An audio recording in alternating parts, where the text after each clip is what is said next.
The following presentation is a gift from the team at Streamline Publishing, publishers of Fine Art Connoisseur, Plein Air Magazine, and weekly newsletters Fine Art Today, Realism Today, Plein Air Today, and American Watercolor, and events, the Plein Air Convention and the Figurative Art Convention. We offer over 400 different art instruction tutorials and ultra high-quality video by the world's leading artists. If you like what you see, help us support our artists and our team with your purchase. Each video aired has a special discount code for today only in the comments section with a link to the video offered. And to see everything we do, or if you want to receive notice of new releases, new products, and new events for artists, simply click the other link, which says, "See everything we do." Thank you. Hi, I'm Eric Rhodes, publisher of Fine Art Connoisseur and Plein Air Magazine. Today we've got a great still life video from Jeff Legg. It's called Cobalt and Cantaloupe.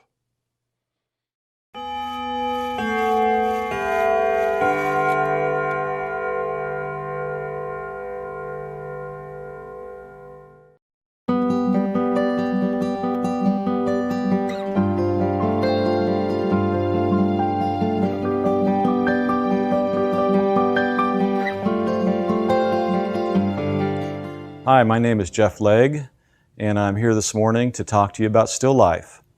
It's been my passion for about the past 20 years, and we're going to be painting this setup here today, and hopefully I can step you through some of my thought process in working through this painting and problem solving. We're going to talk about the visual elements. We're going to talk about just the materials I use, some of the techniques, and hopefully just get you excited about the idea of painting still life with all its endless possibilities of color, texture, composition, and the many ways of looking and thinking about painting light. Here's the palette of colors I'm going to use today.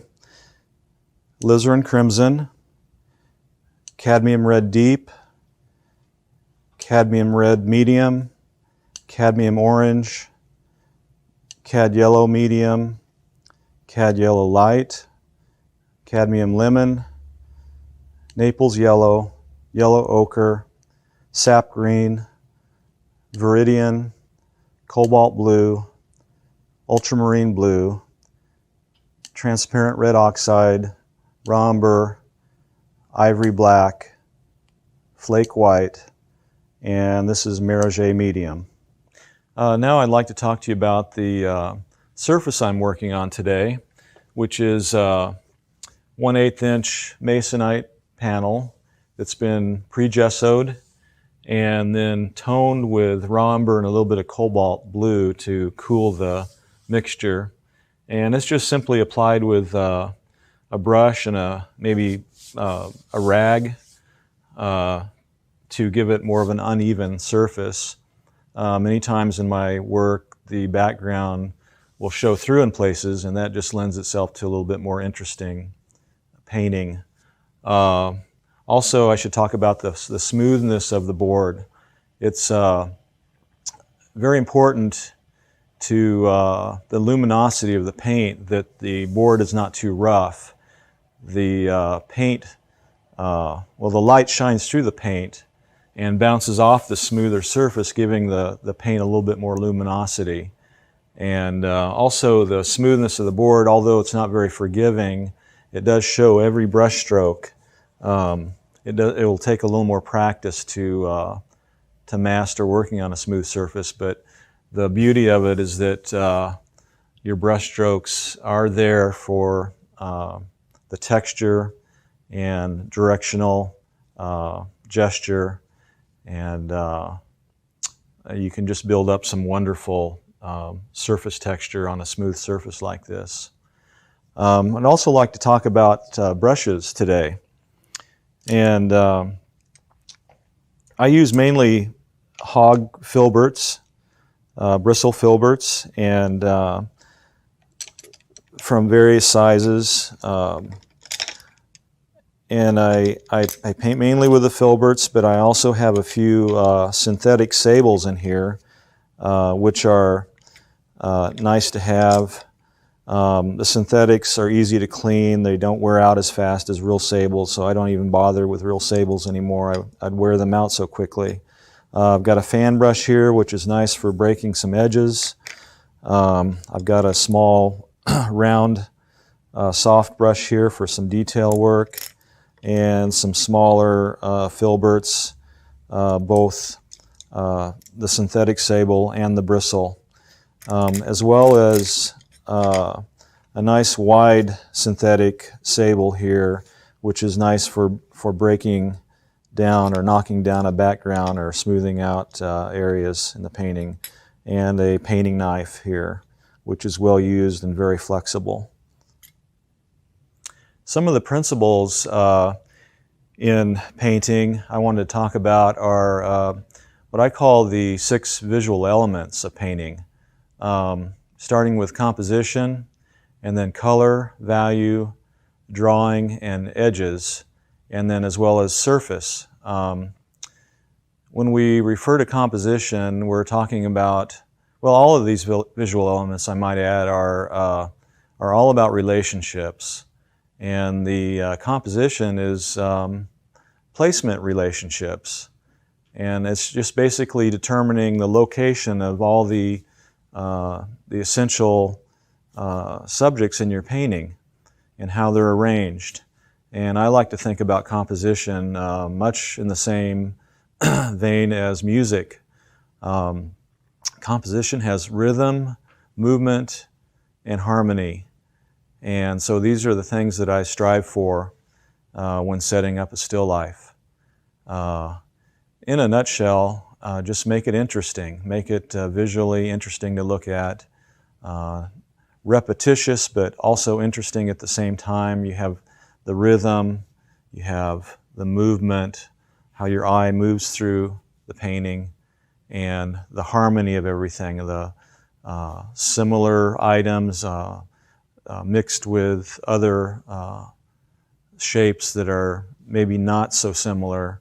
So you just want to keep the painting interesting and harmonious and moving the eye. Color is the next element that is all important, of course. Color can only have 3 properties: value, hue, and intensity. And these are all relationships again. They're related to each other. Color is very relative. Colors can look different just depending on what other color is next to it. So when we talk about intensity, it's how bright or how dull the color is. When we talk about value, it's how light or how dark. When we talk about hue, that's simply the actual color, whether it's green, red, yellow, or whatever. The next element is value, and this is all about light and dark relationships. And when I teach workshops, it's value that I have to keep pushing, that people understand values. If you have your values right, it virtually is irrelevant what colors you use. So you must really concentrate on values and getting those relationships of lights and darks in your painting correct. And then we move on to drawing. Drawing is simply about size and shape relationships. How tall, how wide, any given dimension of a vase or whatever we're dealing with here, the relationships of width and height and distance from one another. Then we move on to edges. Edges are all about the relationships of soft and hard. Edges can be soft, they can be lost, they can be hard, or anywhere in between. And how you handle edges in a painting will greatly determine how the eye travels through the painting and what you compel the viewer to look at. Lastly is surface, and the surface quality of your painting is the relationship of transparent to opaque and rough to smooth. And these relationships are important. Textures tend to draw the eye, whereas more transparent, quiet areas of paint tend to recede. And so you can use that to your advantage. The concept is all important in your painting. And concept is just another word for idea. You've got to have a strong idea for your painting before you start it. Why do you want to paint this painting? What do you want to say in this painting? What's your idea?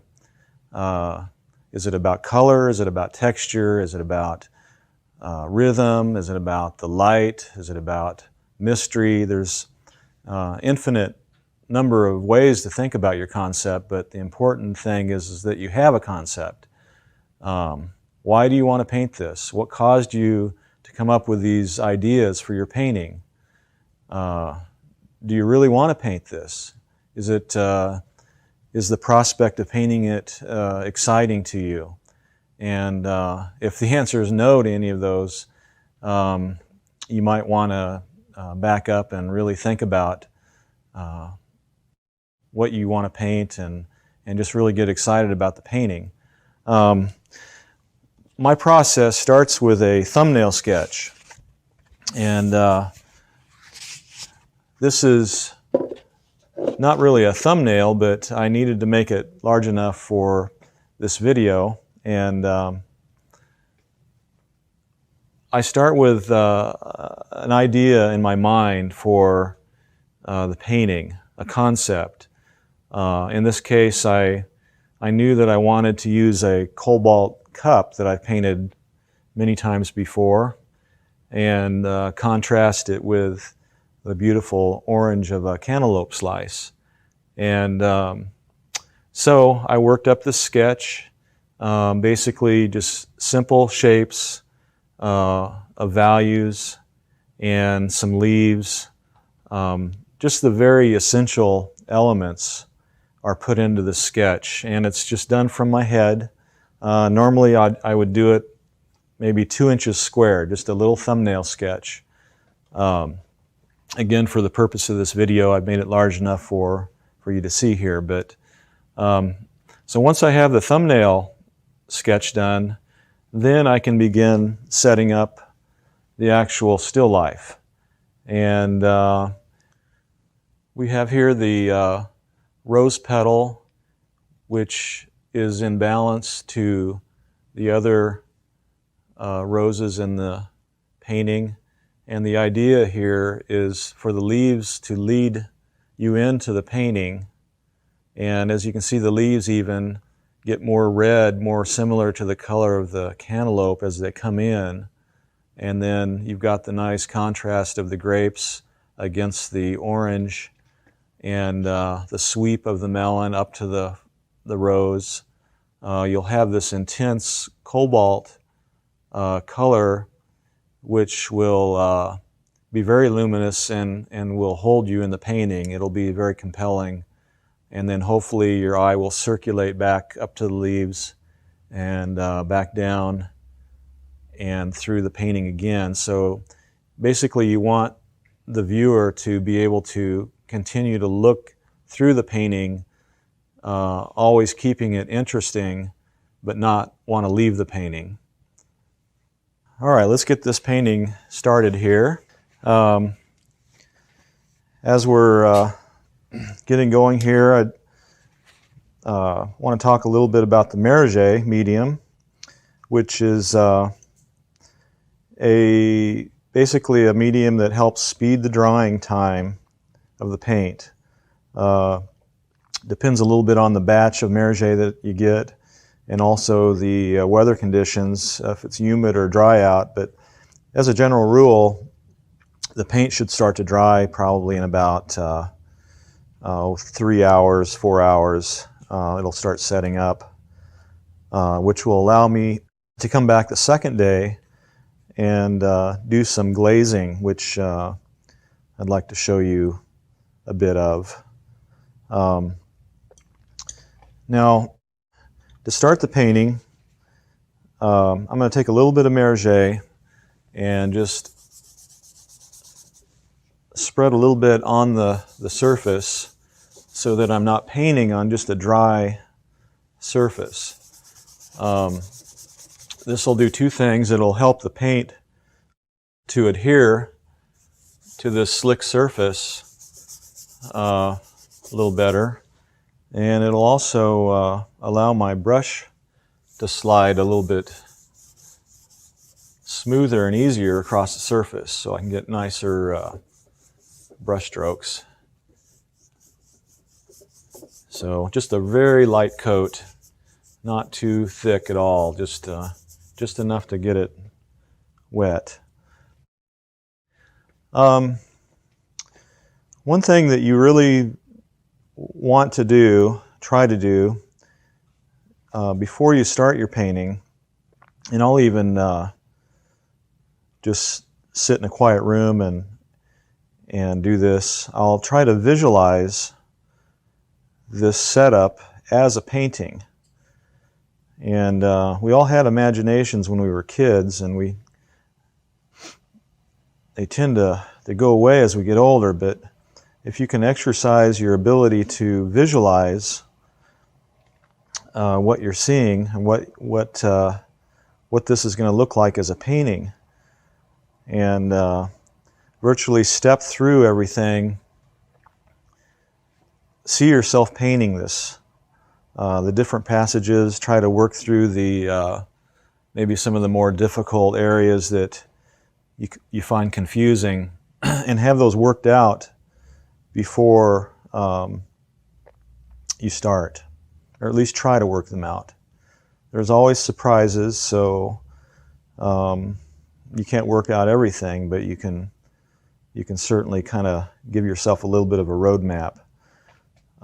So here I'm starting with some just raw umber in black and a little bit of Merge medium, and I'll begin just massing in the simplest shapes, and as I mass this in, the first thing I'm going to do is I'm going to find what are my boundaries. You know, I'm seeing visually that the painting on the right side is here, and it's probably going to end maybe over here about halfway through this leaf. So if I determine that my right side boundary, where this cobalt cup, let's say it's approximately right there, and this grape is about right there, and I come over to the left side, and the rose is about here, and the leaf is about there. So since I've marked the outer edges of what my boundaries are, I kind of can more easily determine how to fit everything in. And so now I'll just start not too much paint, just a light bit of raw umber and black. I begin determine that's going to be my cup. And maybe I'll just raise that up just a little bit more. Make it a little bit higher, right there.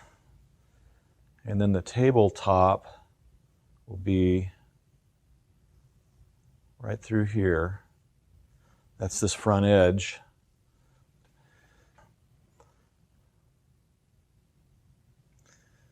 And then,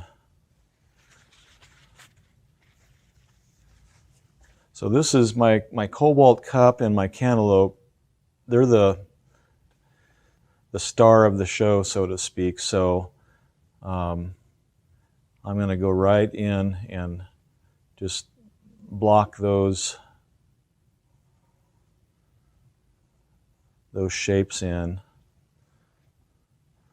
So that sweeps into the cobalt cup, and then we've got a cast shadow from the melon. And then you got these grape shapes. Again, when I'm describing the objects, saying grapes, cantaloupe, melon, you don't want to think about what these things are other than shapes and colors. You really got to put yourself in the mind of an artist and think in terms of more abstract ideas. You're not painting cantaloupe and a cup, you're just painting a orange shape and a blue shape.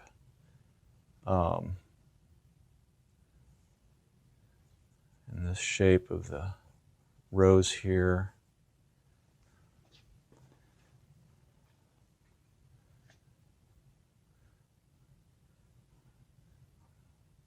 And this leaf shape coming up through here.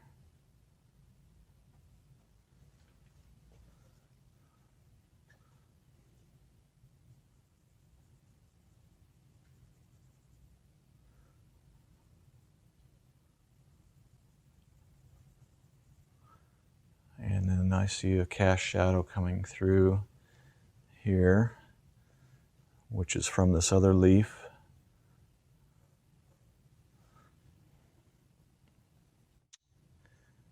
And then this is the mass of grapes here. And this is that rose. So you might just catch the edge of that green leaf over on this side. It may not quite make it into the painting. One thing you can do as an artist too is that we're not just here to copy what we see, but we're trying to actually create something of beauty, and we have the freedom as artists to edit and move things around as necessary, and just take the initiative. And if you want, for instance, if I wanted that leaf in there, I can move it over to the right if I'd like, if I think it'll make the painting better. Here's the shape of this leaf back there, and this leaf back here, which I can barely see a little bit of light on it, and I really want to take that advantage of that light hitting that leaf, because I think it'll help balance this composition. So keep that in mind. Now, we have this leaf here, and then this leaf here, which I've actually sort of strategically placed, and I've taped these two leaves together with some masking tape because I wanted that leaf to be turned in order to, if you look at the right angle, you can see the orange from the melon reflecting up into that leaf, which is just beautiful. And so that's why I did that.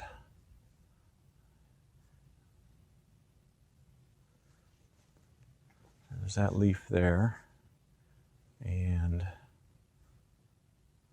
this leaf here, and another one up here.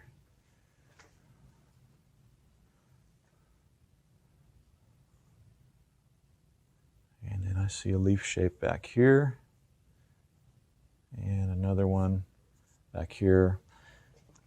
As the since this is the primary focal point in the painting, and these other elements are secondary, and once you get out to these edges, including the background and some of these leaves, it becomes very just tertiary, and there's sort of a hierarchy of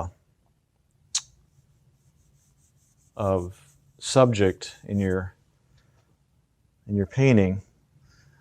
And you want to keep that in mind. It's like you're setting a stage and you've got your star players and you've got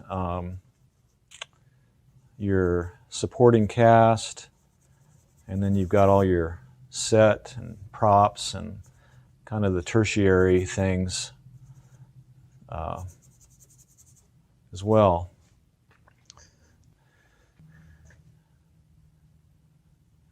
Now, the thing that the setup is sitting on, this block of wood and everything, it's not very pretty, so I'm going to just sort of embellish that a little bit and create my own tabletop here. So that's again just taking the initiative as an artist and making it more than it really is. So I think maybe I'll include a couple of these leaf shapes back here. I think they add some interest.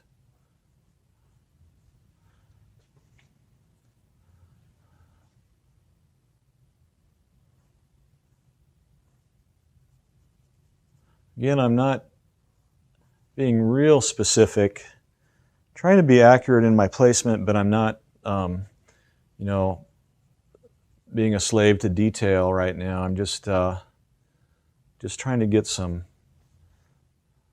real basic shapes in. The leaf shape here.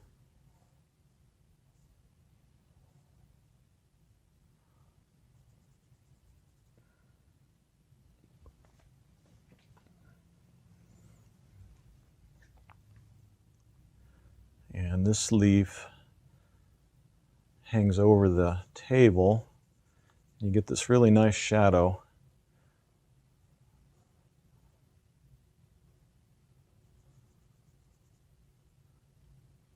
And I got a couple shadows hanging over the edge of the table here. So I'm another thing I haven't talked about either is squinting. And in order to clearly see your values without letting the detail get too involved is squinting. It's just an absolutely essential part of painting. So I'm squinting at my setup. I'm not squinting at my painting, of course, but I squint at my setup and I can more clearly, it reduces the detail and it simplifies the value shapes. So I'm able to more readily see just the essential values in this painting. And then we got a little bit, see, this is a mass of grapes right in here. And then this rose, got a little bit of a shadow overhang there and another one here. And so when I set this up, I wanted to make sure that there was a nice spacing of these shadows, that they weren't all evenly spaced. They're not equal distance apart. They have a rhythm to it, much like music. It's not just, you know, even all the way. It's a repetition, but it also is an interesting repetition.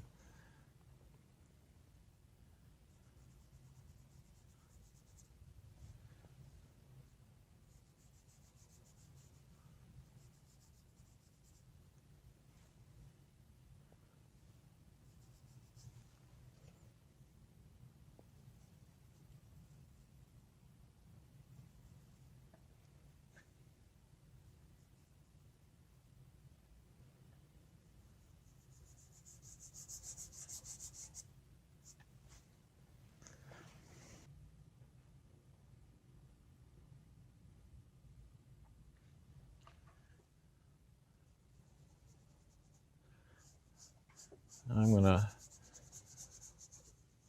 kind of cut in around some of this, some of these shapes.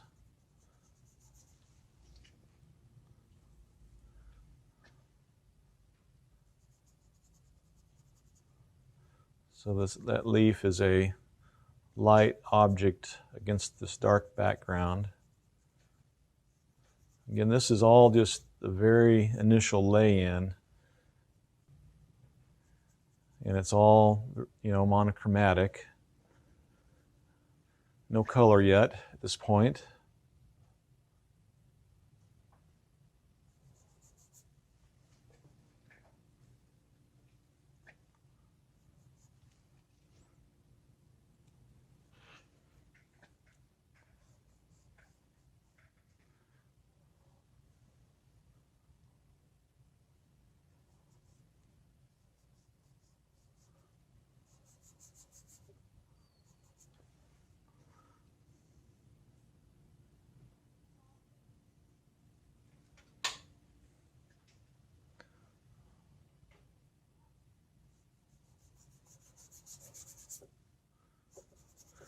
Another kind of element of my work that people seem to like and I like is the aspect of the sort of the unfinished areas. Not really, it's not that they're really unfinished, but it's more left in a vignette sort of a look. So some of these tertiary parts of the painting, I'll oftentimes leave them very loose and open.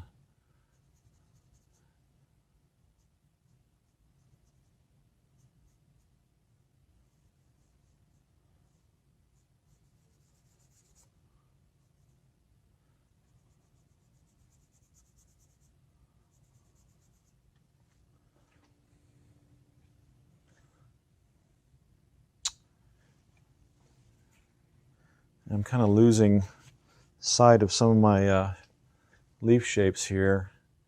I'm going to just kind of wipe this brush dry and pull off some of this paint so I can see what I'm doing. I'm kind of losing see this shape here, this leaf. I can even just, if I need to, go in here and rub it off with my paper towel.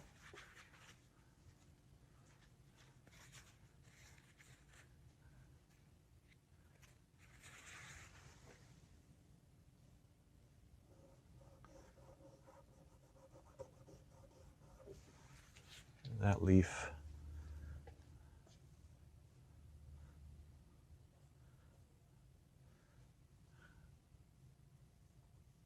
So, a lot of this business of painting is sort of a series of correcting mistakes. So, as I block this in, I get a little bit closer to what I'm seeing.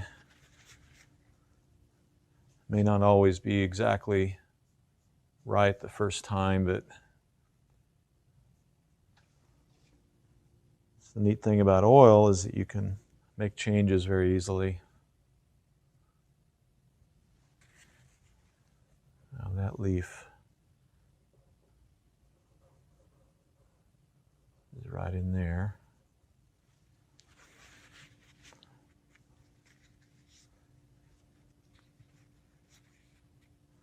Okay.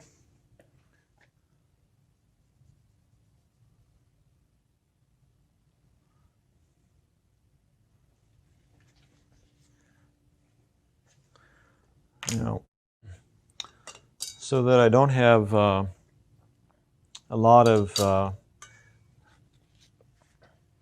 unsightly ridges of paint here in the tertiary area, I'm taking my soft brush and I'm just going to kind of knock down everything so that on the smooth surface like this, it's very easy to have ridges of thick paint where you really don't want ridges of thick paint in the background. Are you using a heavy pressure or light pressure with that brush? Medium. it doesn't take much to knock it down. I don't like the way that goes all the way up, so I'm going to just take some of that out. Again, I'm pre-planning the background. I want that to have a certain look, a certain openness, and a certain beauty to even the outer edges of the painting I'm thinking about at this point.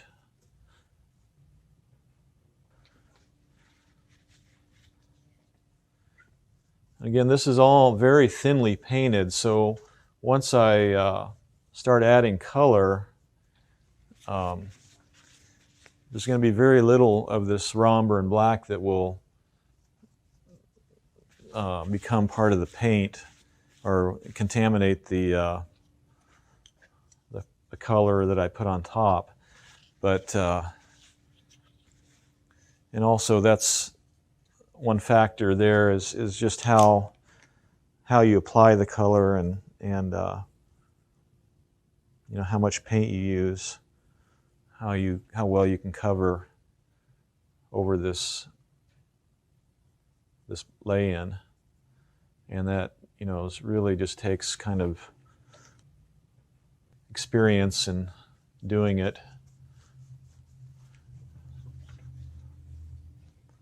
So I'm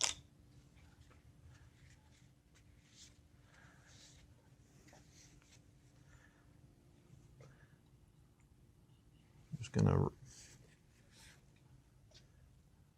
make sure that you have a good idea where that melon is. Be right in here.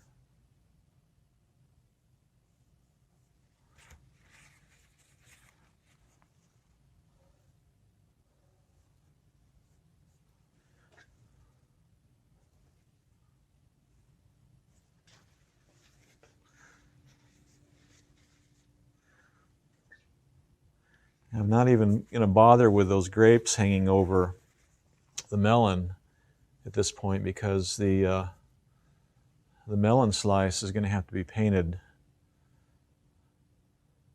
first, and then I'll probably paint right into paint those grapes right over that, right over the melon.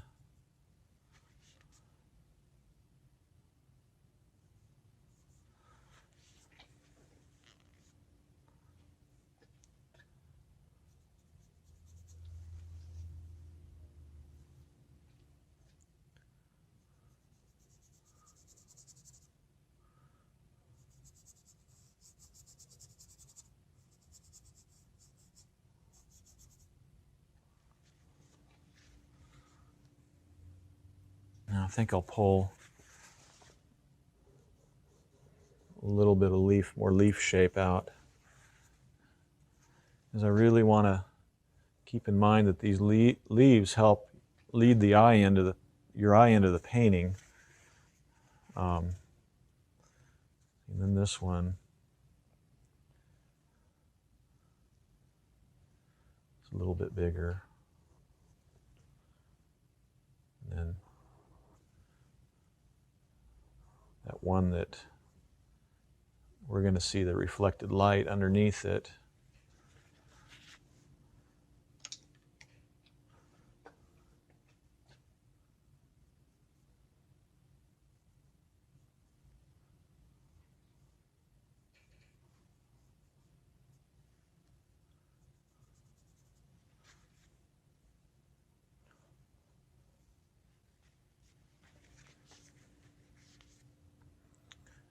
All right.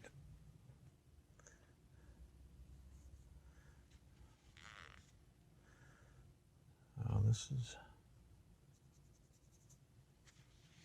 okay. Now that I think I've got the basic lay-in in place, I'm going to kind of decide on the background and get it started. And I'm going to take some Merge and some black. And we're dealing with a very neutral green background. And I think I'll make sure I mix up enough of this because I don't want to have to remix it if I run out. So I'm going to take some yellow ochre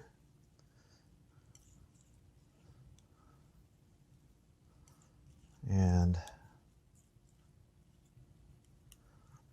start with my darkest dark for my background, which is a very kind of an olive, dark olive green with a yellow ochre and ivory black. Makes a very beautiful green.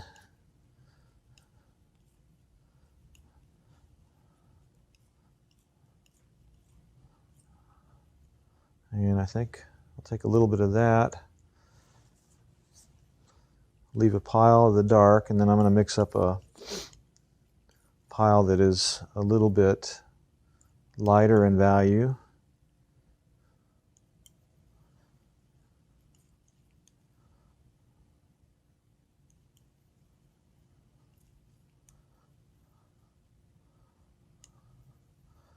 Looks like I'm going to need some more Merge. So we'll get that squeezed out.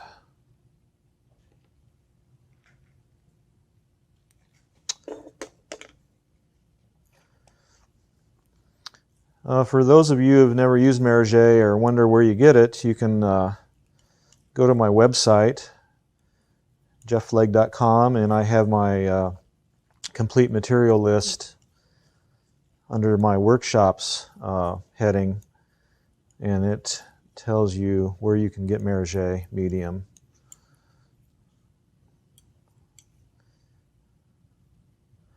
I mix a little bit of white in this mixture.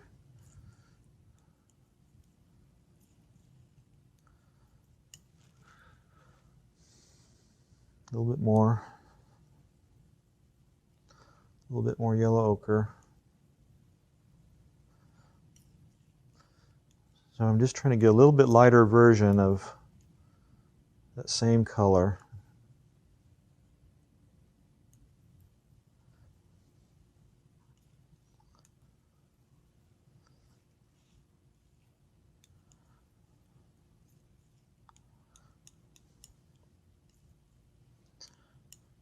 And just hold it up to the painting and see kind of where I'm at color-wise. That's about right for the second color. And then I'm going to take part of this pile and mix up the lightest version of the background.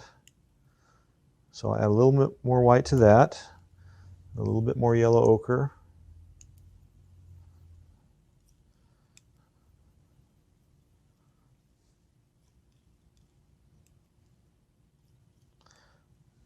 A little bit of Merge in there so that it will dry by tomorrow, hopefully. A little more white.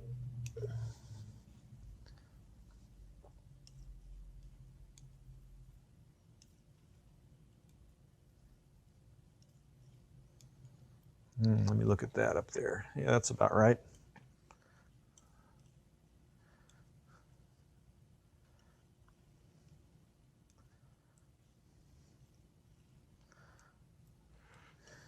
And I might have to modify these values just a bit once I get started applying it to the painting, but I think for now these are fairly close. And I'm also going to mix up a color for the melon. Well, actually, it's going to be the air behind the melon. And in order for your painting to seem like it has air in it, you've got to paint the air. You've got to paint the atmosphere around your objects. And some people call it the halo or the glow. But in fact, in reality, what happens, and it's a very subtle thing, but your eye actually sees the light bouncing off of an object and back up into the air around the object. You can more readily see this in a situation where there's smoke or heavy humidity in the air. Just look at a street light at night and you can see the glow around that light.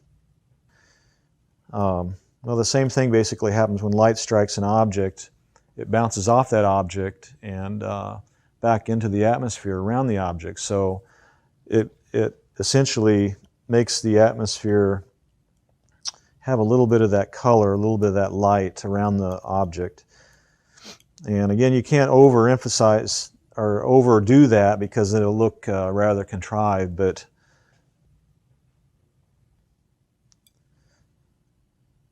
if you are subtle about it, it can be very helpful in convincing you that there's air around whatever you're painting. So that would be, I think, the air around the melon. And then then we have the rose. So I'm going to take a little bit of alizarin and a little bit of white.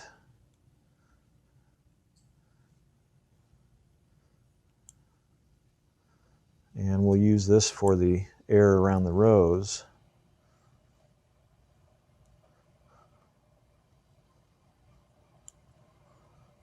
A little bit more merge. So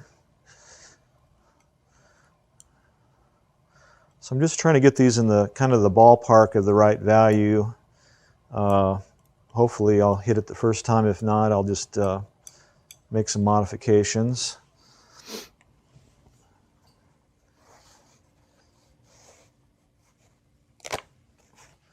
And then the cobalt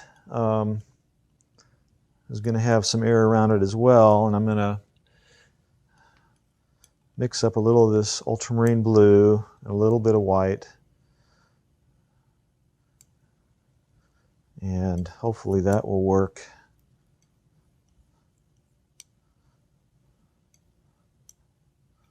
For the air around the cobalt.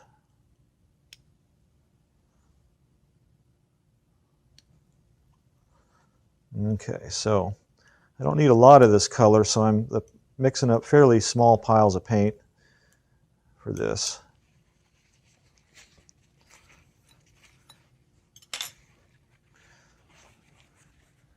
So I think I'm going to take my softer brush, my white sable or the synthetic sable, and I'm going to start with this darkest value for the background and start painting in some of that outer parameter of the background.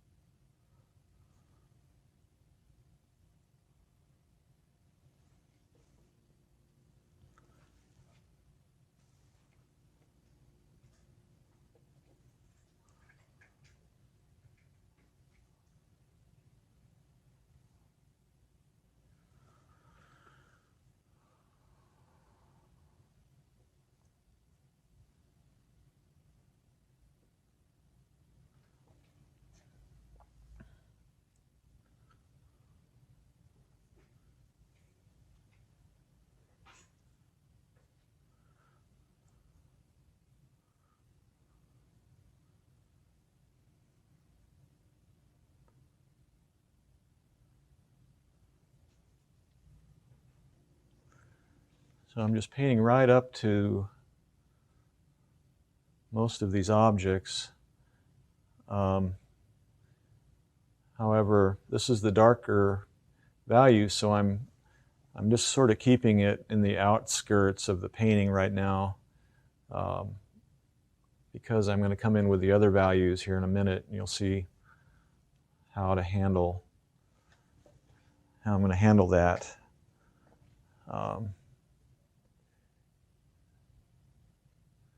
Now these leaves over on the left, I really want those to seem like they are dissolving into the background or into the shadows. So I'm not going to be real specific about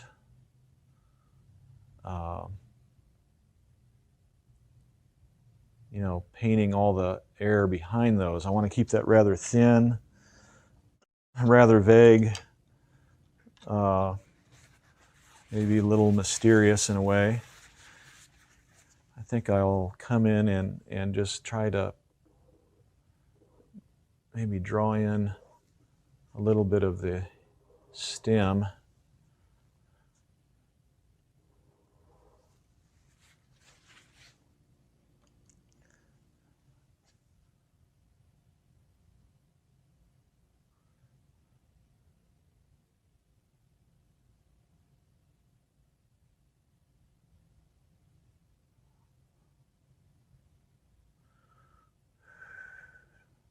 See this stem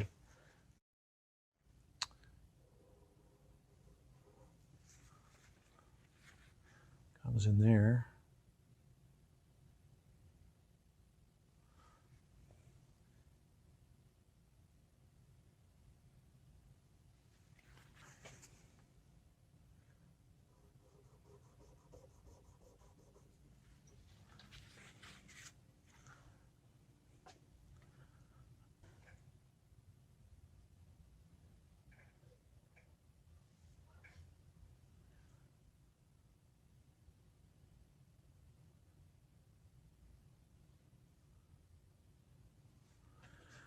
Okay, so I'm going to switch to the next value, lighter,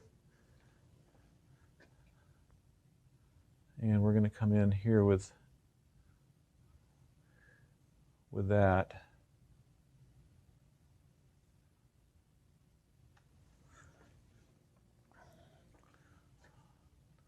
I find that painting backgrounds is probably the most difficult part of the painting. For some reason, I think because you don't really want the background to be the main thing, but that the painting is about, but at the same time you want it to be interesting and also an integral part of the painting. And it can be rather ambiguous, and I think that's part of the difficulty, is the ambiguity of it. I'm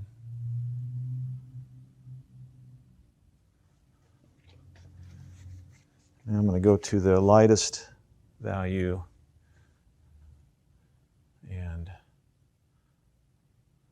it's probably almost too light, so I'm going to maybe mix a little bit of that in with the middle value.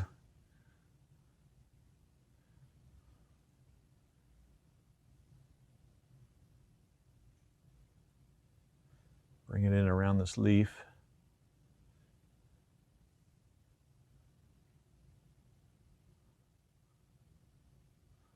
So the idea is that I'm trying to get the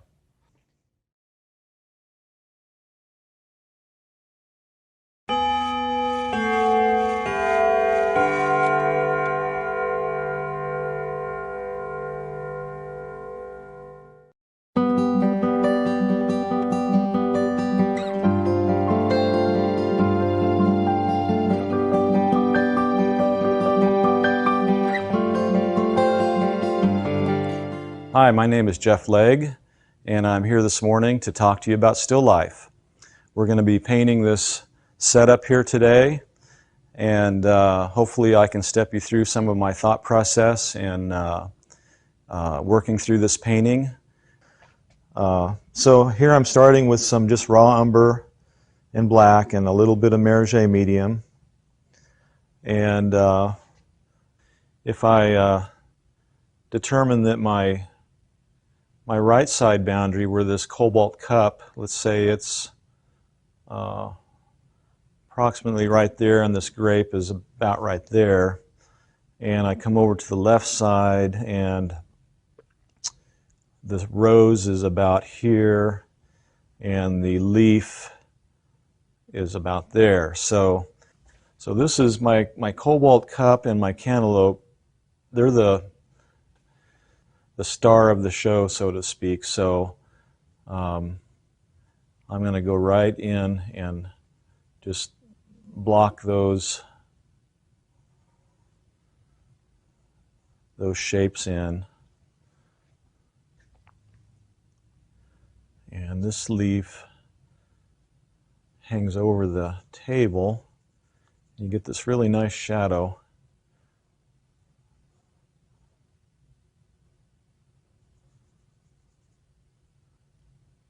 And I got a couple shadows hanging over the edge of the table here.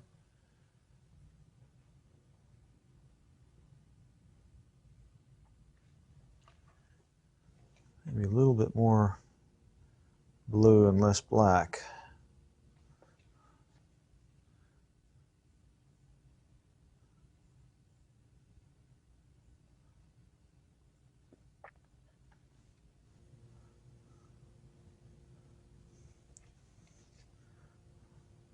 Get my brush loaded right here and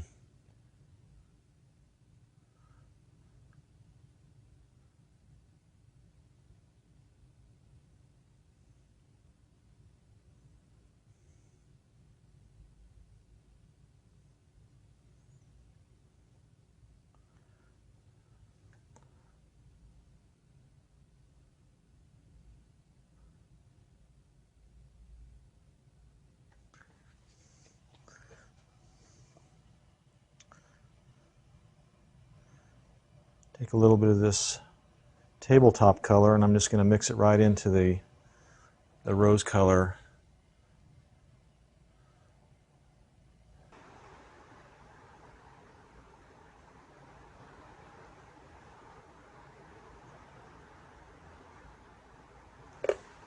Okay, so we've got some leaves to do here, and I'm going to take a little Viridian, a little Cad Yellow, and put a little Cad Red Deep in that and see if we can come up with a color that's about right for the eucalyptus leaves. What I really like about these leaves is they have just a variety of color, from kind of a very neutral warm green to almost a reddish color.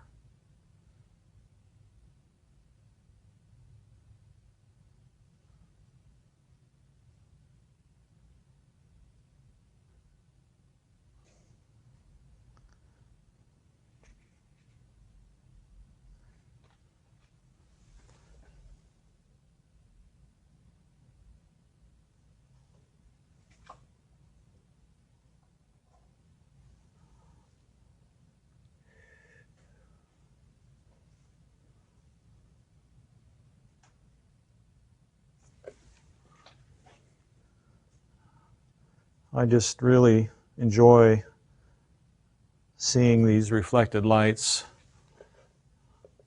In this case, you're seeing a lot of red-orange bouncing up into the underside of this.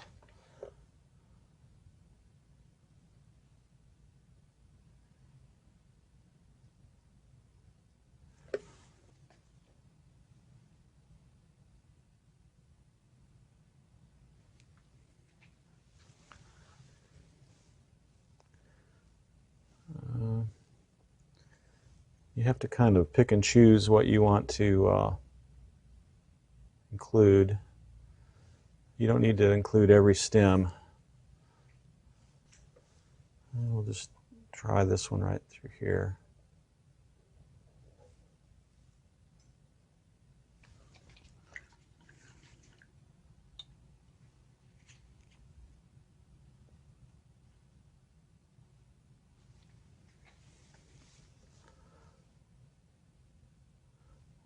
overdo this, so I'm just going to kind of knock it down, make it not quite so bright.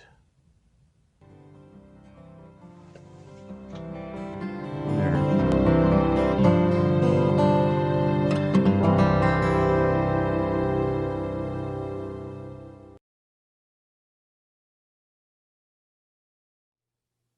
Well, that was a classic from Jeff Legg called Cobalt and Cantaloupe, and you can learn more about it at lilyartvideo.com. Remember, there's a special discount in the comments section. Thanks for watching.